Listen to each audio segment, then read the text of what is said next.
Okay, YouTube, what's going on? It's Mesa, back at it with some Destiny. Well, I've got a dual commentary for you guys today, and it's going to be all about kind of a review, overall, grand scheme of things, review for Rise of Iron, and I am here with none other than General Datto. Say hello, sir. Hey, buddy. How you doing? Good, man. What's going on? Pretty good. Going crazy with the videos, no sleep, but, that's all typical stuff for when a new expansion comes out, so I'm liking it. Yeah. Well, actually, we're going to talk about what we like and what we don't like about Rise of Iron. And I was going to start off with, let's just start off with PvE. What did you think of the story and the campaign? Well, I thought things were finally starting to get rolling, and then it ends, right? It just kind of stops. I enjoyed the story missions that we got. I think it was a little short-lived, a couple more thrown in there would have been nice. Right. The finale was pretty cool, although I do have to say it was a little weird going into a place where 9 Iron Lords went in and got annihilated, and then you just kind of walk in I'm here and you're all dead and I'm out. It was, why couldn't Saladin come along or something like that, or a couple of other people NPCs to come in and kind of monitor the situation. I think that would have made it a little more kind of a grand finale, but overall I liked it, but it was just a little brief. Yeah, I think it could have been a little longer, and it's always interesting because you know how a lot of times they'll take current maps or they'll take current things that are within the game and then turn it into a story, like the one part of the story where we went to Mars, then we went to the underground room. There's so much real estate in this game. I feel like they could have added on at least maybe 3 or 4 more actual story parts to the whole thing to kind of drag it out a little longer. Now, granted, we have tons of quests and things to do afterwards, but I kind of feel like it was a little too short, and I think they have so much real estate they should have just added maybe, I'd say 3 or 4 more actual parts to the story, and then still keep it going with all the quests and so forth, Yeah, that would have been nice, but at the same time, I kind of understand that, apparently there's been, some comments about how Rise of Iron wasn't even a thing until, I don't know, maybe late 2015 or early 2016, so... Yeah. I just don't know enough about the game-making process to judge whether or not that would have been feasible or not. For all we know, they could have just barely got together what they did, or maybe they didn't. I couldn't tell you either way, just because I don't know enough about that world to really comment on it. Okay, gotcha. So, with moving in with PvE, let's talk about the Plaguelands. I personally love the new Plaguelands. At first, I was a little concerned that when we saw the Winter Cosmodrome tour, I was like, oh great, it's just going to be a reskin Cosmodrome, but it truly is its own space, and I personally have been loving it. From some of the new patrols, the enemies seem a little bit harder. We've got Archons Forge, which we'll talk about in a second. What are your overall thoughts on the new place, on the new Plaguelands? Yeah, I like them. I don't know if I like it as much as something like the Dreadnought, which was this super big arena with tons of little secrets here and there and just little cool doodads. Plaguelands kind of just feels like Cosmodrome 2.0, which it basically is. It's a giant circle. Yeah. But otherwise, I don't have any specific gripes or anything that I think is, bad about it. It's another patrol mode, and that's cool. And they've kind of made patrol slightly more important with the Iron Lord artifacts and getting the currency for them. So they've kind of revitalized patrol, at least for the first couple of months. I suspect it'll dip back down as soon as everyone is done getting all of their artifacts. But for the time being, it's there's actually people here. There's people doing Archons Forge. There's people doing regular patrols. So for now, it's very nice. But a couple months down the road, we'll see. Yeah, because you mentioned stuff about secrets with the Dreadnought. I was kind of hoping for a little bit more along the lines of secrets and stuff, like with the hidden chests and having to do things to open up certain things. I was kind of expecting that.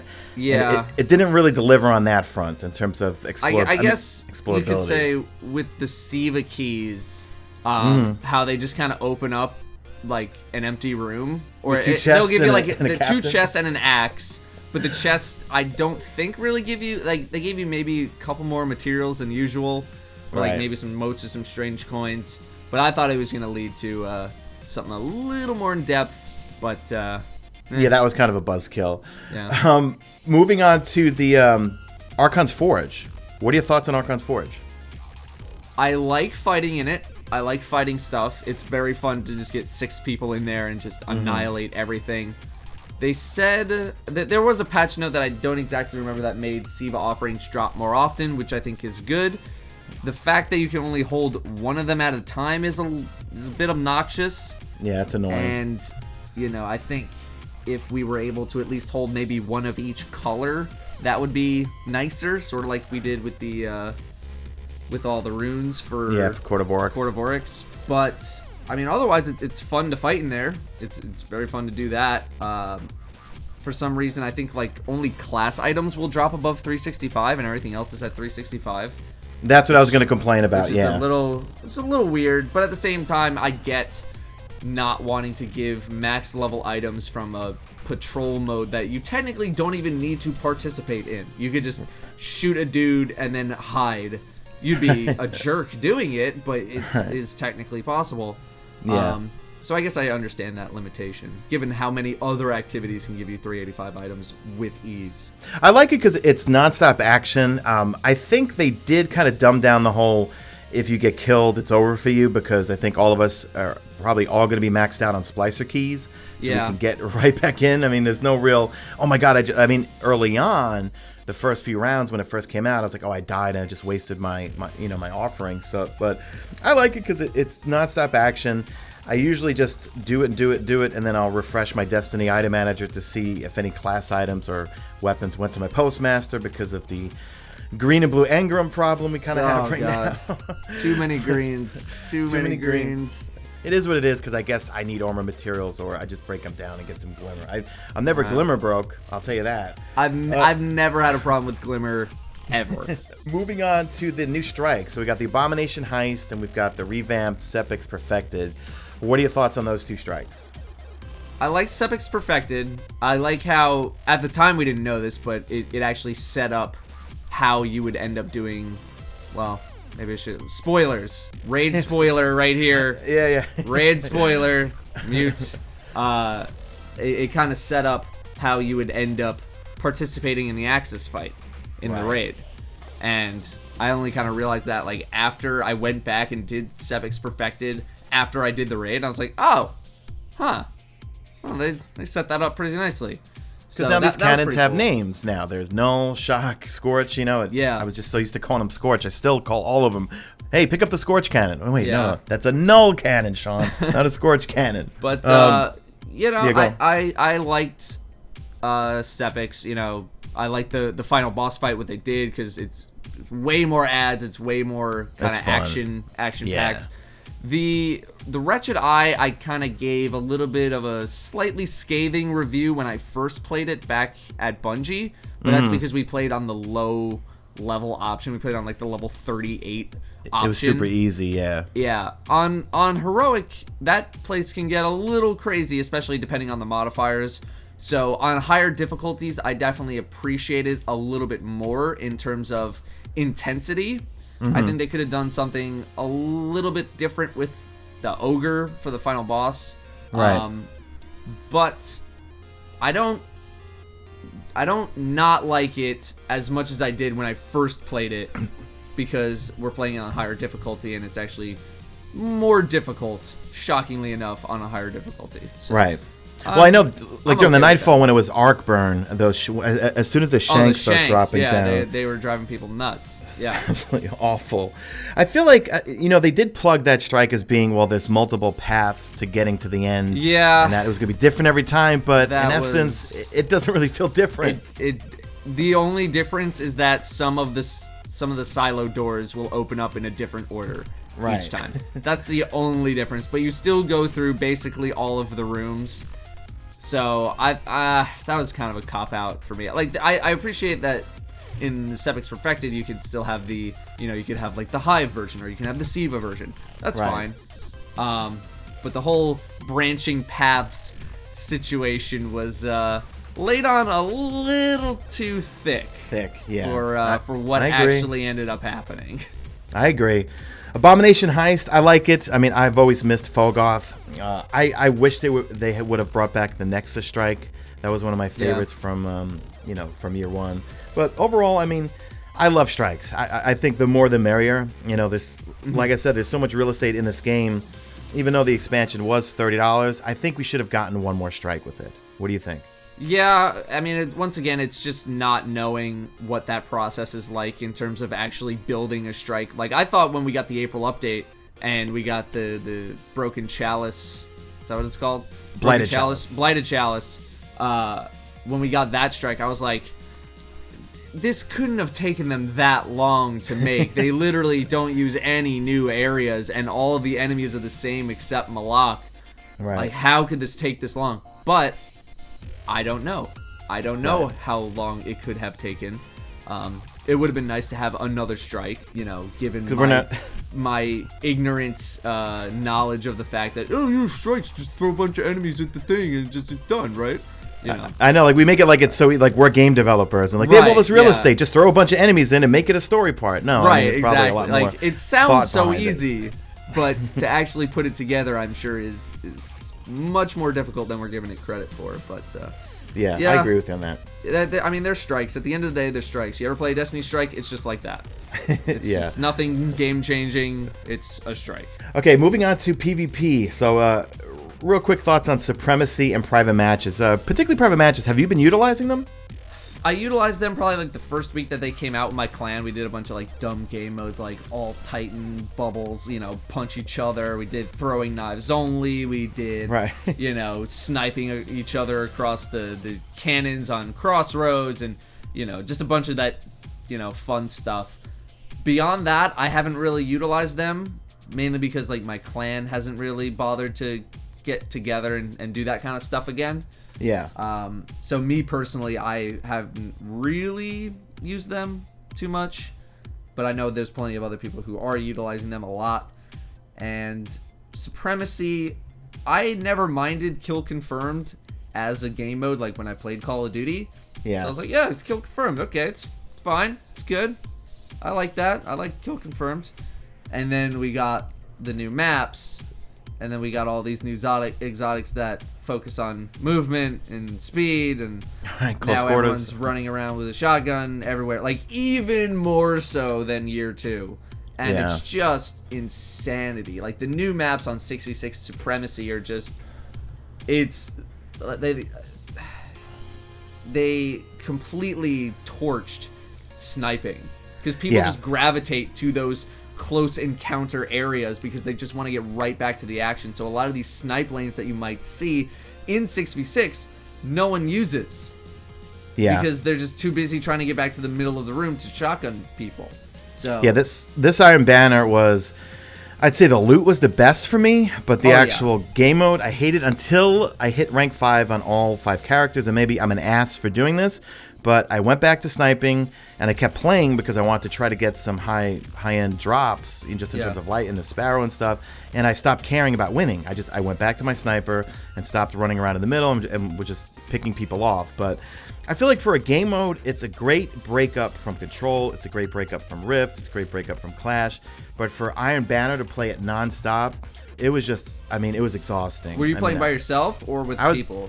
You know, I always play by myself, and a lot of people give me shit for that, but I say it because of my lowly 1.14 KDR and being in the New York City area. I tend to get easier lobbies. As soon as I get into a party with other people with better KDRs, we always end up going against full parties and end up getting just either demolished or we do the demolishing, and it's no fun for me, at least, you know. Yeah. No, well, I mean, hey, you know, not everyone has a team to play with, so you can at least give the solo perspective. You know, I did a bunch of Iron Banner with like Typhoon Trav and a bunch of his viewers, and we rolled most of our games. Didn't really get against too many full groups, or at least it didn't feel like it. So did you mercy anyone? Because I did not see one. Like that was another problem. Was every game went to 10 minutes that I played. I think we got maybe one mercy, or I was a part of one mercy the entire time. you gotta be really, really up there to get what is it, like 90? You gotta hit 90 before the other team hits 30. Yeah. So you gotta get 45 kills before they get 15. It's tough. It's tough. I think they should lower the points. I mean, 150 feels like it's too much. I mean, it's just drag. What do you think? It's 75 confirmed kills, which you would think would go, somewhat quickly. Like, what Clash is 7,500? I think 7,500 points, which is the exact same amount of kills. It's just the whole crest thing kind of elongating the experience. Me personally, I like longer matches. I don't like getting booted to lobby every 5 minutes. That's why I like playing Control. That's why I like those longer game modes. Like, I just put me in the game. Let me stay in the game. Just let me play a whole bunch. I don't want to keep getting booted every 3 to 5 minutes and having to wait in orbit for another 2 to get back into the next game. I'm all about uptime. I'll be interested to see what the feedback is, because remember when we went to Bungie and I asked Derek Carroll what happened with Iron Banner Rift. We only saw it that once, and he just kind of gave me the face that I guess people didn't really like it, But my thought process is I wish they had one Iron Banner where they did like what they do in Freelance 6v6, rotate the game modes, Clash, Control, Rift, or maybe do Clash, Control, and Supremacy. Rotate it. Don't make it the same, so people can change their loadouts. Okay, next match is going to be Control. Let me switch to my sniper, if I'm a sniper or something like that. Not where Supremacy forces you to play really only one style, which is close quarters. Okay, so last part.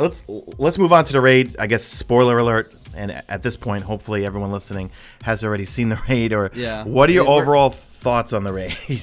I really, really enjoyed the raid this time around. I enjoyed King's Fall. I've enjoyed all of the raids the first time through. It's only until we get to completely pick them apart that people are like, oh yeah, well this part sucked, blah, blah, blah. But first time through is always a treat. Yeah. And I really enjoyed Wrath of the Machine. I think I enjoy it more than King's Fall, definitely more than Crota's End. And compared with Vault of Glass, I think I like it slightly more because Vault of Glass, my problem with Vault of Glass is that the Templar fight, the first 4 waves of the Templar fight, no matter what you do, you cannot make that go faster. Right. No matter how good you are, no matter what your light level is, you can't make that go faster. Yeah. Whereas with Wrath of the Machine, you are completely in control of the pace. Yeah. Of the experience. So that is one thing I definitely really appreciate, and that is something that they said, that they wanted to reward more, is people getting higher light items. I think Axis is one of the best fights in the game. Totally. Golgoroth was my favorite boss fight in Destiny, I think, until Axis. I really, really, really enjoy Axis. Yeah, that's my favorite part. I mean, this raid, I'm kind of on the same page. I liked King's Fall, but it got a little exhausting with regards to mechanics, and I feel like if we had one, for us, or at least for me, it was very hard for me to try to carry 1 to 2 people through King's Fall, even when we were max light level. I mean, obviously, we could do that now. But this raid, I feel like, and if I'm not mistaken, it was made by, I guess, part of the team that made Crota's End. And I've always been a fan of Crota's End, but I like how it's a good mixture of some mechanics and a lot of fighting, and just like you said, like the Axis fight, the second phase, that's my favorite part of the raid. I mean, just the intensity, how we're just, I personally, I turn the music off, even though I do like the music, but it's so critical in terms of call-outs of we use the word juiced. We don't say empowered. We say juiced on the left, juiced in the middle. Who's juiced in the middle? And we need, we keep it just to a minimum of call-outs, but it's a fun fight.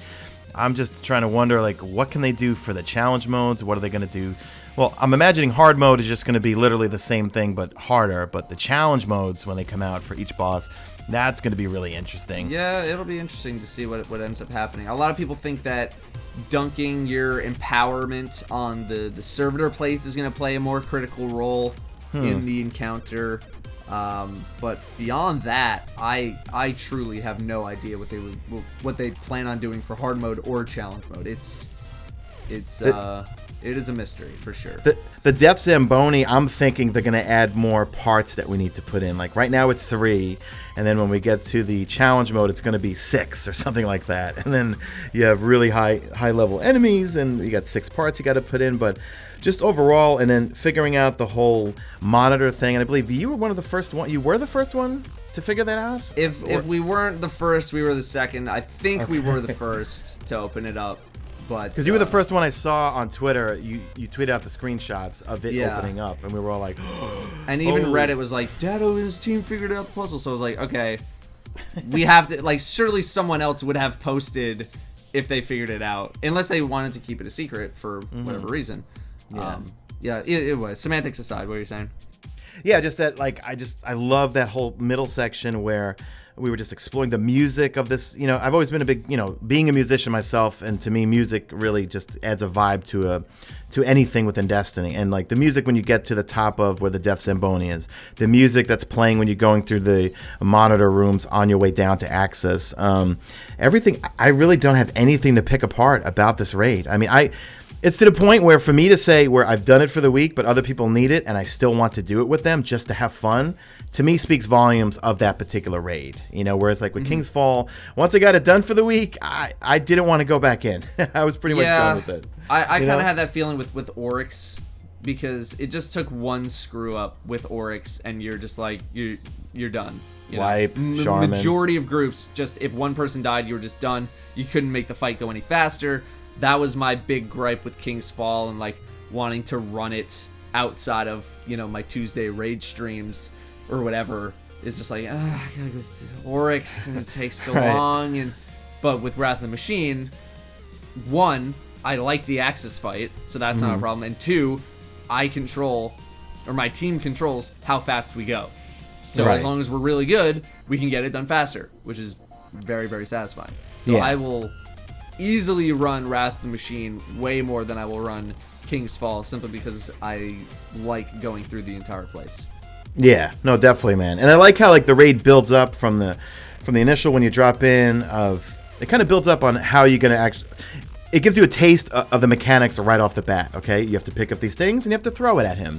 Then in the next fight, you got to still use those things and throw it at them, and then so forth when you get to to Axis and so forth. But well, that's one thing Bungie raids have done really well is they set up a central theme, they set up a central mechanic, and it's like, okay, this is gonna be the mechanic, guys.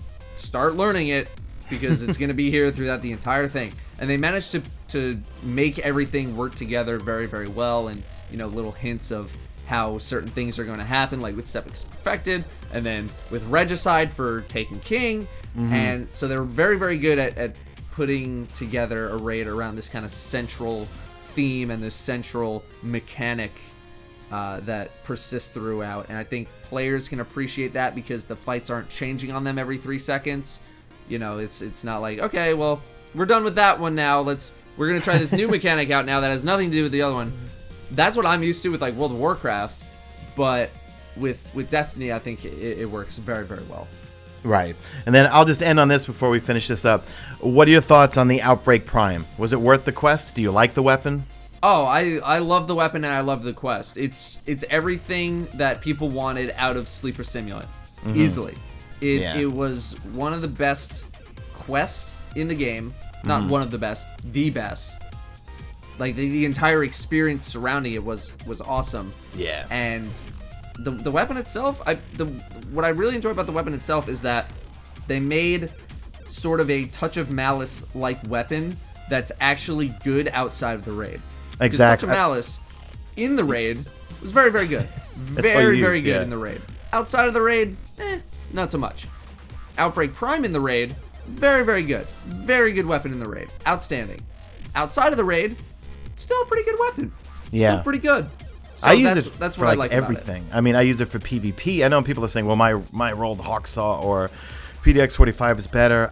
You know what? I love the sights in it. I love the little bonus damage if the nanites actually proc.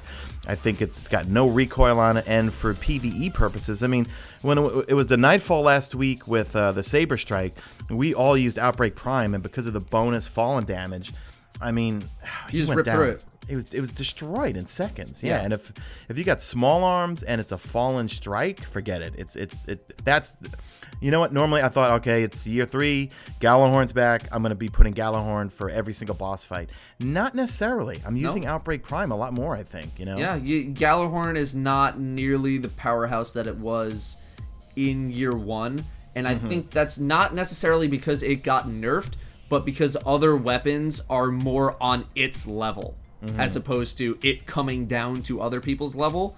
Other weapons went up to its level, and that kind of leveled the playing field, which is nice because I'm big advocate for letting people have options. So yeah, I totally agree with you on that because I like to switch things up, and it felt like I was, year 1, I would say my crutch was I used my Vision of Confluence, my Effort Eat Spear, and Gallahorn for everything PvE, whereas now I have a mixture. I like the Genesis Chain. I love the auto rifle. I like using Chaos Dogma. Sometimes I use Gallahorn. Sometimes I got a God Roll Iron Banner full auto Scout Rifle. I've been loving that thing now.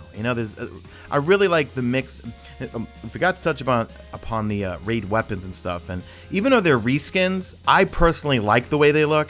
I always felt like the King's Fall and even the Crota Zen weapons, they looked a little too like you were holding a monster in your hand that shoots things. Like the Raid rocket launcher for King's Fall looked like a shark, whereas these look like real weapons. Yes, they are Arms Day reskins with some Siva stuff on them, but overall, I like the perks like triple tap, triple double, focus fire with focus fire fly. I think they're all pretty unique, and I can't wait to see what the weapons are going to be like from hard mode. Yeah, well, I mean, they kind of took the Crota Zen approach where it seems like half the weapons are dropping in normal mode and then the other half are going to drop in hard mode. Yeah. So I imagine, they'll probably just end up being kind of a similar vibe to all the other weapons that we've been getting, which is kind of like the reskin, the black paint job. But I mean, I do like the aesthetics. I do like the Siva kind of all over it. I wish there was some more stuff towards the front of the gun, like towards the back of the gun. That's what you see from your perspective. But when you're like just inspecting it or looking at it on somebody else, it's like it's a little plain up front. Just sprinkle some Siva on front, and I think we'll be good. Right. Okay. Cool. Listen. Hey, thanks so much for coming on, man. I really appreciate always it. A pleasure, buddy.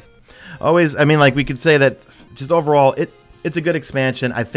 I always say that each expansion has gotten a little bit better in terms of Bungie listening to us and listening to the community in terms of what we like, and it kind of sets the pace for what I think the sequel will be like for Destiny next year. So yeah, it's certainly going to be an interesting year, and Destiny 2, whenever it comes out, is definitely going to be interesting. But Rise of Iron is essentially what people mainly wanted, which was just more Destiny to play. And there wasn't these crazy revamps, there weren't these changing of systems. It's just like, okay, I think we got it now, so here's just some more. Here's more. Right. That's what a lot of people ended up wanting. So for sure, dude. It's not perfect, but it's pretty good. Okay, awesome. All right, guys. Well, listen, in the comment section, let us know your thoughts on Rise of Iron. If you enjoyed it, if you didn't enjoy it, what things you like, what things you dislike. That's pretty much it. So drop a like in this video only if you see fit. Follow me on Twitter at Mesa. Check my stream, usually on YouTube. I'll make sure I link Datto's Twitter and YouTube channel in the description, which I am sure you're all quite familiar with. So that's it, guys. We're out of here like Vladimir. Say goodbye, Datto. See ya.